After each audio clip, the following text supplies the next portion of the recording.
One opening transmits ultrasonic waves, like a tiny speaker. The other one receives them, like a tiny microphone. For example, the speed of sound in air at 20 degrees Celsius is about 343 meters per second.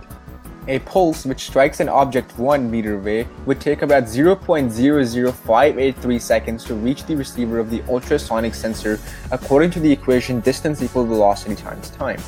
The Arduino processes this information and modulates the frequency of the buzzer to tell the user how far he or she is from an object.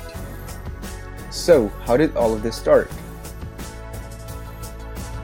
Prior to World War II, sonar, the technique of sending sound waves through water and observing the returning echoes to characterize submerged objects, inspired early ultrasound investigators to explore ways to apply the concept of medical diagnosis.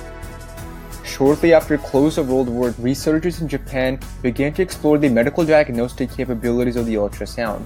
Japan's work in ultrasound was relatively unknown in the US and Europe until 1950s. Researchers then presented their findings on the use of ultrasound to detect gallstones, breast masses, and tumors to the international medical community.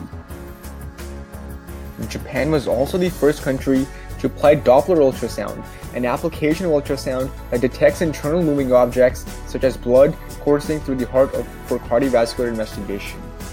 An ultrasonic water level sensor can be used to control the flow rate in an industrial process.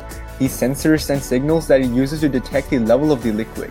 This data from the liquid level sensor can then be used to show control how much liquid is let into the inflow valve. Ultrasonic sensors are widely used to develop and study robotic sensing. This is a field of study that is intended to give robots more human-like abilities. By being equipped with a float level sensor, the robot is able to estimate the conditions of its immediate environment. With sensitive sensors, it can make out things such as steps or even darkness. And every important part of every production process is presence detection. By using ultrasonic sensors, the production line can be halted or started depending on the presence or absence of parts. Most car washes today operate automatically. There's usually just one or no staff member at all operating the car wash. The only way such a car wash is able to operate is by having ultrasonic sensors. These sensors are also used in assembly plants to detect when new parts land on the production line.